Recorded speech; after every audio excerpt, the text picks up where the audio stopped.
Diversas reacciones generó el inicio del primer cultivo de marihuana con fines medicinales que fue autorizado por el SAG. Esta iniciativa, a cargo de la Municipalidad de la Florida y la Fundación Daya, ha sido criticada por algunas organizaciones médicas, mientras que es defendida por agrupaciones de enfermos crónicos o terminales. Hoy en CNN Chile queremos ahondar en este tema. Para eso nos acompaña el fundador de la revista Cáñamo, Claudio Venegas. ¿Qué tal, Claudio? Buen día. Tome agua nomás. ¿Cómo estás? Gracias. Buenos días. Buenos días, Claudio. Va a ser complejo abordar esto. Llevamos una buena media hora tú y yo conversando fuera de cámara y es apasionante, pero al mismo tiempo es desconcertante escuchar argumentos tan fundados del lado y lado. Ayer conversábamos con un médico que venía representando una buena cantidad de instituciones médicas muy prestigiadas, todas ellas, y ahora tenemos el otro lado de la moneda como corresponde para que la ciudadanía pueda hacerse también su propia opinión. La cannabis tiene uso medicinal a pesar de que no lo ha aceptado, por ejemplo, la FDA, un organismo tan valorado en este ámbito. Para ser bien preciso, lo de tan fundados de lado y lado es bastante discutible, porque yo escuché la entrevista que le hicieron acá mismo al doctor Ibáñez, y la verdad que lo que presentó fue una síntesis bien sintética de estudios bien específicos y bien puntuales, digamos, de los cuales se podrían colocar arriba de la mesa exactamente la misma, igual cantidad o superior de estudios que hablan en el sentido contrario. O sea, Claudio, que para que quede bien claro, la Academia Chilena de Medicina, el Colegio Médico, la Sociedad Chilena de Pediatría, todos ellos no tienen argumentos fundados. Es que seamos claros, sí. No es la Academia de Medicina, no son todos los médicos del Colegio Médico, son los dirigentes de esas agrupaciones. Y la mejor prueba de eso es la cantidad de médicos, ¿ya? Que sí están apoyando el uso medicinal del cannabis. Pero tú has visto muchos médicos salir después de esta no, desde declaración. Antes. O sea, voy a plantear un solo caso y también a nivel de autoridad. Podría nombrar otro, pero solo en Chile, el caso del doctor Ricardo Fábrega, director del Instituto de Salud Pública, que es precisamente la institución en Chile facultada y encargada para autorizar, investigar el registro y el uso de medicamentos en Chile. Lo entrevistamos en revista Cáñamo hace 4 o 5 meses atrás. Pero esta no es la voz oficial, finalmente, más allá del caso puntual, hablábamos del doctor Purto, pero esto no es la voz oficial. No, para mí es la voz de sus dirigentes. No sé si todo eso, yo no lo sé. Sería interesante que yo lo lograra si eso representa la opinión de todos los asociados. Pero ¿no es acaso cierto, Claudio, que cuando nosotros discutimos las noticias, la CUT dice la CUT de dirigencia, la verdad es que nadie se ha preocupado de preguntarle a todos los afiliados, pero hablamos en general así. Ese no es un tema mío. Y no me extrañaría que ya la próxima semana, porque esto ocurrió recién esta semana, empiecen a surgir las voces de otros médicos, ¿ya? Que van a seguramente refutar precisamente esas opiniones. Pero podemos convenir los dos que al menos está la voz oficial del Colegio Médico. Eso sí lo podemos convenir. Y la voz oficial de la Academia Chilena de Medicina. De hecho, me sorprende mucho porque el tenor de esa declaración es de una dureza y de un nivel tan reaccionario que me sorprende, porque también en Revista Cáñamo entrevistamos hace ya casi 2 años al mismo doctor Enrique París, donde él mismo reconoce, presidente no solo él, presidente del Colegio Médico, en ese entonces también entrevistamos al doctor Camilo Vaz, que era el presidente del Colegio Médico de la Atención Primaria, ¿ya? En la misma revista, y donde obviamente ambos dos coinciden en el reconocimiento de los usos medicinales. O sea, ahora, también es cierto, para ser honesto, porque no tengo tiempo en televisión para leer estas 3 hojas, pero hay un párrafo en que dice que dado que hay efectivamente prueba de su eficacia medicinal, ellos mismos dicen tener interés en que se pueda investigar con mayor acuciosidad y tiempo la posibilidad de que se apruebe. Eso no podría estar más de acuerdo en ese punto con ellos. El punto está en que en Chile no se está investigando, porque también se han planteado informaciones confusas. Lamentablemente en Chile tú te podrías imaginar que el nivel de los estándares de investigación respecto al mismo registro de los medicamentos no es el de la altura de 20 años de investigación. En Chile no pasan 20 años de que alguien, cuando la FDA o cualquier otra institución externa dice este remedio está aprobado, este fármaco está aprobado o está validado. Chile hace fe de los estudios que se hacen afuera. Exacto, o sea, entonces aquí también hay un discurso como que, oye, en Chile no se investiga. Que en Chile no se investigue no prueba nada. Lo único que prueba es que lamentablemente, que luego podría estar más de acuerdo con ese punto, que se hace poca investigación médica. Segundo, la misma FDA, que tampoco no es el papado, digamos, es una de las tantas instituciones a nivel del mundo. Pero es una prestigiada. Es una prestigiada, ¿cierto? Pero también lo hay en Europa, ¿ya? Sí, claro. La FDA le dio hace pocos meses Fast Track, una modalidad más rápida de aprobación al mismo Sativex, de acuerdo a sus normas. Pero para que quede claro, todavía no está aprobado el uso por la FDA de ningún medicamento no sé si de ninguno, porque estoy hablando, no, de otros sí, pero que son sintéticos de cannabis. Me refiero al Sativex en particular porque ese es un extracto de la planta que está estabilizado y estandarizado, pero que se utiliza ampliamente, está utilizado en Alemania, está utilizado en España, son muchos los países. Entonces, yo lo único que puedo coincidir con esas declaraciones es que bueno, y ahí me sumo, que estén promoviendo la investigación, un poco tardía por lo demás, porque esto viene hace años. El Sativex, por decir un ejemplo, cuando el doctor decía, no, ya tienen que pasar muchos años, el Sativex se empezó a estudiar en el año 95, ¿ya? Y el THC, dicho sea de paso, el THC, la molécula probablemente tal, fue recién descubierta y analizada por los años 60, o sea, estamos hablando también de descubrimientos relativamente nuevos, que lamentablemente han estado a la sombra, precisamente por el tema de la prohibición. Entonces, cuando uno habla de que 23 estados de Estados Unidos, probablemente el adalid del prohibicionismo a nivel mundial, han autorizado el uso medicinal, no es solamente por presiones político-sociales o que se hizo por decreto. En esas mismas instancias de debate, y ahí donde está muy desinformado el cuerpo médico, han participado connotadas organizaciones y centros de investigación universitarios. Solo por darte un ejemplo, un ejemplo. El doctor Lester Greenspoon, que a la gente a lo mejor no le suene mucho, pero a los médicos precisamente sí les va a sonar. Entre otras cosas, el profesor emérito de Harvard, de la escuela, el profesor emérito de psiquiatría de la Universidad de Harvard, ni más ni menos Harvard, no sé si alguien podría decir, no, es un hecho aislado en Harvard, director de la revista Salud Mental, editor durante 15 años.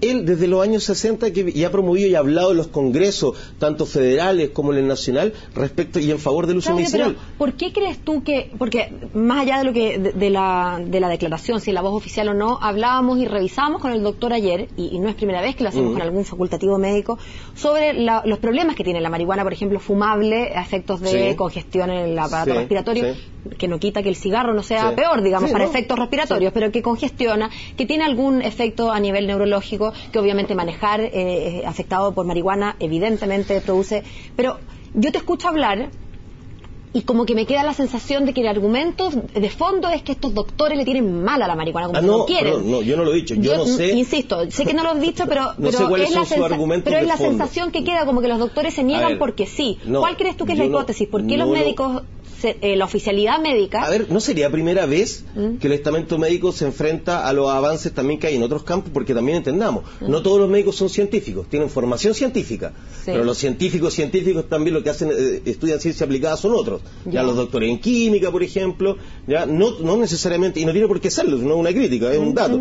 Algunos de los médicos son especialistas en investigación, pero no todos. Otros hacen clínica, y lo que hacen es aplicar lo que se conoce, es como decir, no todos los abogados son jueces. Entonces primero hay que hacer claramente esa distinción.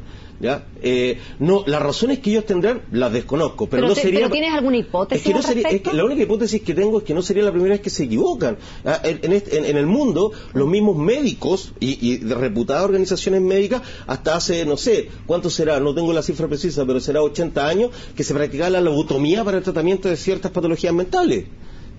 Hasta hace 15, 20 años la Asociación Psiquiatría norteamericana tenía la homosexualidad catalogada como una enfermedad mental. Pero ahí creo que nos vamos a otro tema. Es que yo creo que es parte del tema. Los médicos no todo hacen investigación científica, y no son infalibles, claro, no solo no son infalibles, se han equivocado rotundamente. Pero en temas de salud pareciera ser, Claudio, que el concepto que prima, estos médicos, pero en general en el concepto de salud lo que prima y la lógica que prima atrás de la FDA y organismos similares es que ante la duda abstente. Si es que no estamos seguros del medicamento, cualquiera que sea, esperemos que no aparezcan efectos secundarios, esperemos 10 años. O sea, la lógica siempre es la tendencia a ser más reaccionario, más conservador. Perfecto. No por un tema político ni ideológico, sino por una cosa bien práctica. Y me parece súper.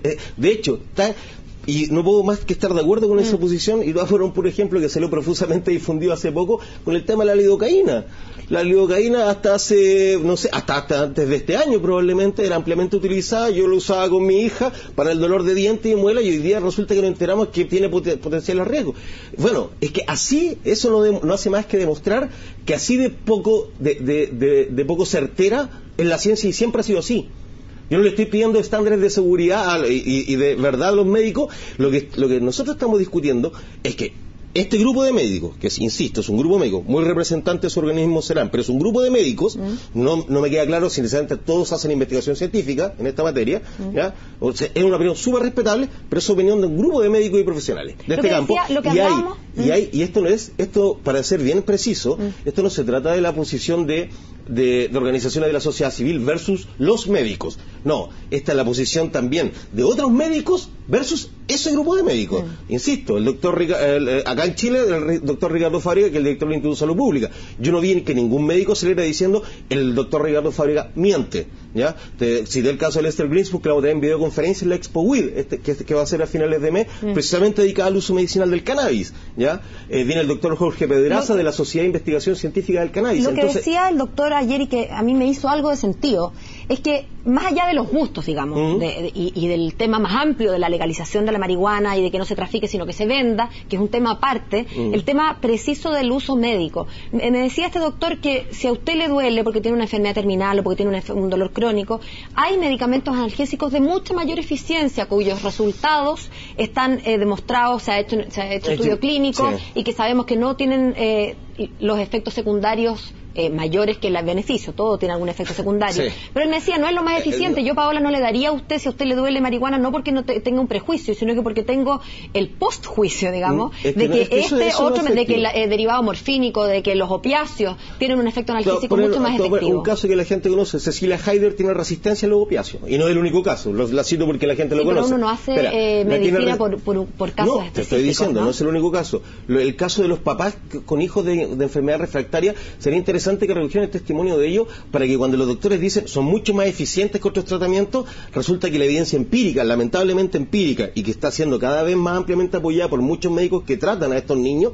ha demostrado precisamente lo contrario, Cuando tú tienes un hijo que tiene 20, 30 o más convulsiones al día, un bebé, estamos hablando de bebés, ¿ya? Y que lo has tratado con todo, primero que nada, lo poco inaccesible en los sistemas públicos de salud, que en ese otro punto estoy de acuerdo. Pero lo hablamos ayer también. Sí, en ese punto sí estoy de acuerdo con él. Pero y otros que han tenido la oportunidad de tratarlos con los medicamentos más de punta traídos desde afuera, ¿ya? Que tampoco tienen muchas veces, claro, que tampoco muchas veces tienen todos los exámenes que se le exigen hoy día al cannabis, ¿ya? En muchos casos son incluso estudios clínicos puntuales, pero que se aprueban bajo condiciones excepcionales, porque así funciona el mercado chileno y esa parte tampoco la dicen los médicos. O sea, en Chile el que tiene plata puede traer medicamentos de punta que no tienen necesariamente la autorización de la FDA, ojo, ¿ya? Y eso pasa, pero tenéis que tener plata. Cuando tú a esos papás le dan los tratamientos convencionales, ¿ya?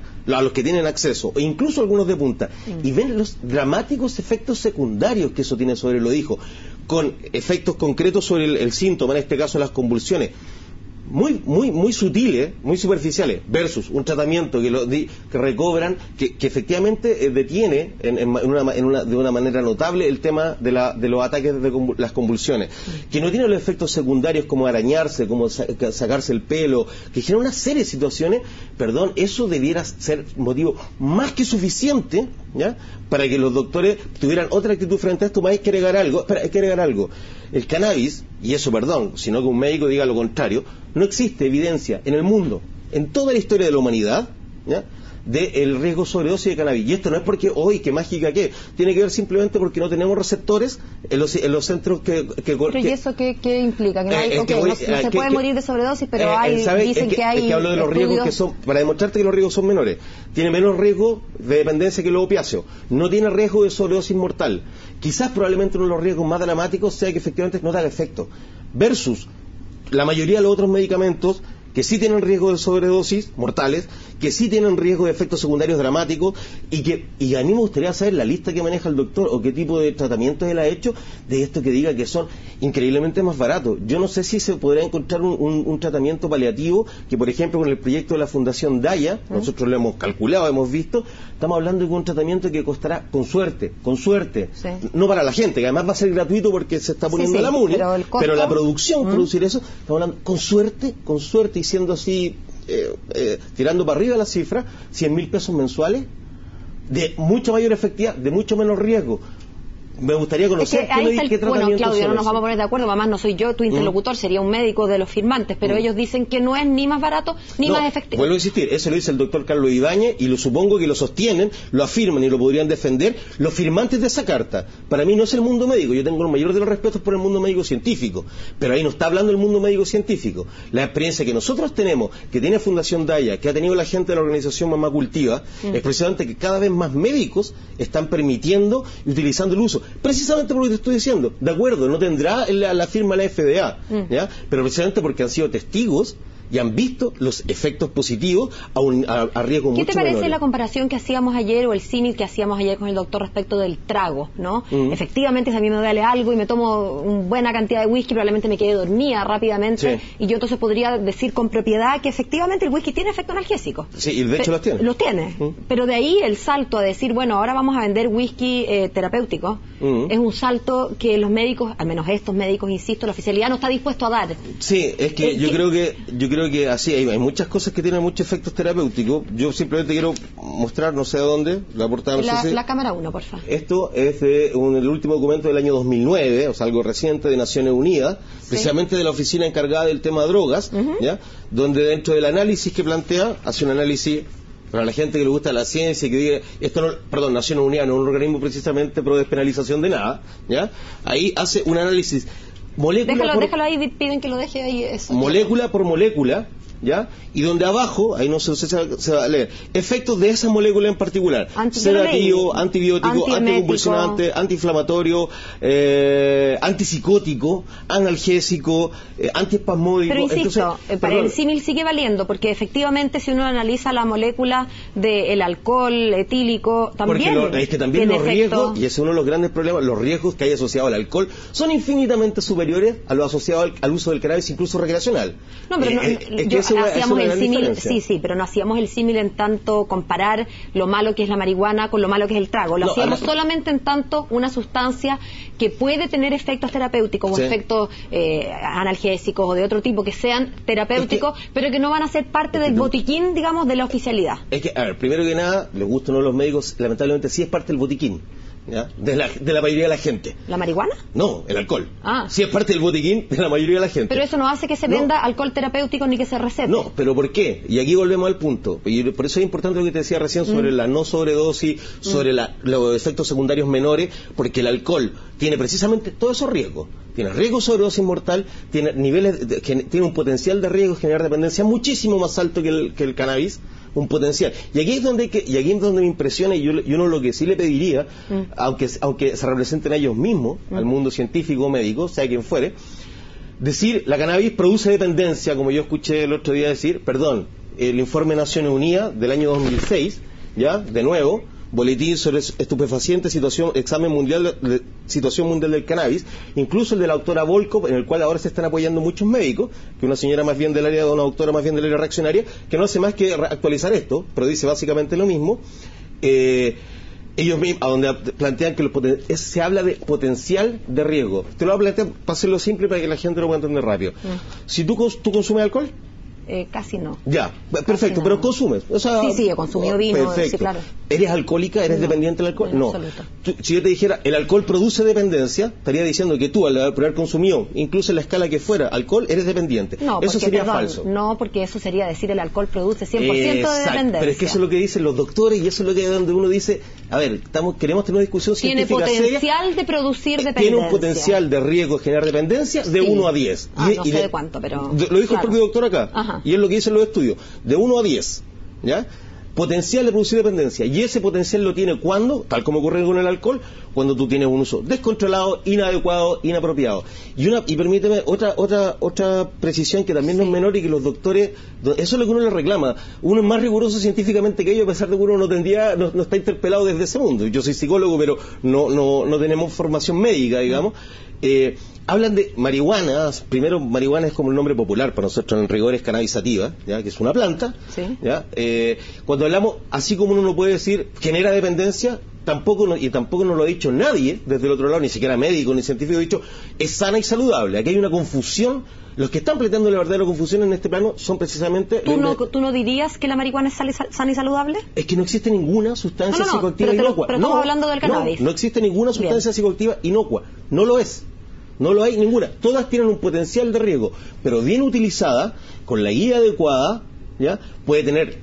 en general, para el uso recreacional, los riesgos son absolutamente manejables por el usuario, y en el caso del uso médico está más que avalado y probado, que yo creo que vale la pena que la gente esté cada vez más asumiendo esos riesgos, que no son más altos que los riesgos que cuando tú compras un fármaco en una farmacia, por favor. Yo invito a la gente, a cualquiera, que cualquier remedio que compren, lean el prospecto. Pueden producir quiebre psicótico, riesgo oncológico, una cantidad de situaciones que tú dices, bueno, es que esa es la única certeza que ofrece la ciencia. Entonces, aquí hay como un doble estándar. Cuando se trata de cannabis, se ponen quisquillosos a morir, ¿ya? Le exigen estándares de pureza y certificados angelicales que no se lo piden a ningún otro fármaco. De hecho, un dato, que eso es donde tú dices, yo no sé cuáles son, pero estos mismos personas, insisto, porque no son ni los médicos ni los científicos, estas personas que dirigen estas agrupaciones, yo no los escuché decir nada cuando el propio Senda sacó el informe sobre el aumento, sobre el consumo de droga en población escolar, ¿ya? No dijeron absolutamente nada sobre el tremendo y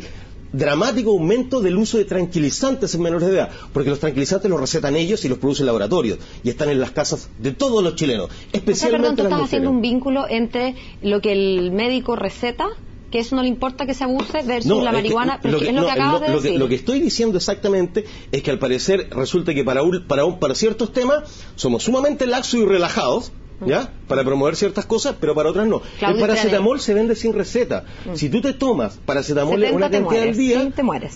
Te mueres, te destruye el hígado. Sí. Claudio, pero se nos acaba el tiempo. La única conclusión que saco es que cada uno tendrá que sacar sus conclusiones, porque argumentos hay para ambos lados. Pero escúcheme, tenemos que hablar, porque si no, no vamos a alcanzar a hablar de la Expo WID. La hemos nombrado al paso, pero todavía no me queda claro cuándo, qué y cómo. Expo WID es la feria del cáñamo y del cannabis más grande de Latinoamérica. Es una feria que está dedicada a todos los usos lícitos y legales y a toda la industria que gira en torno a los usos legales del cannabis, que se desarrolla acá en Chile, que va a durar 3 días. ¿Cuándo? Esta es su tercera versión, 21, 22, 23 de noviembre.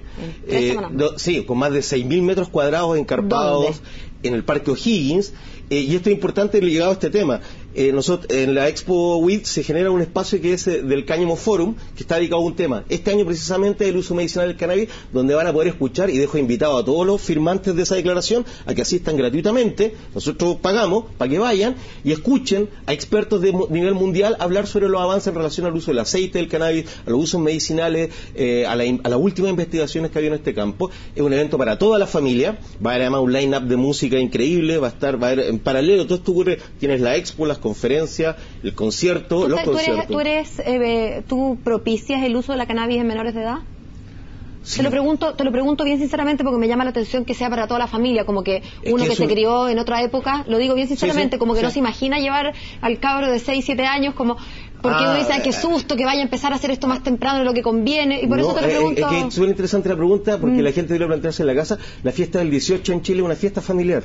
Las fiestas de la cerveza, para no nombrar ninguna en particular, son fiestas familiares, y son fiestas donde hay droga y donde en general los papás terminan más alegres de lo que entran y salen de ahí. Esta es una fiesta para consumir nada.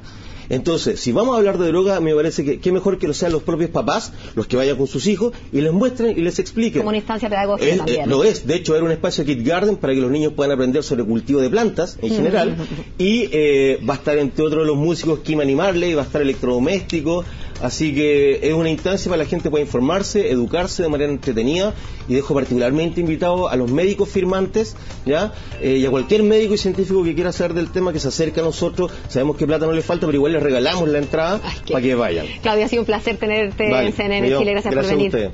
Chao. Y nosotros vamos al corte y ya estamos de vuelta.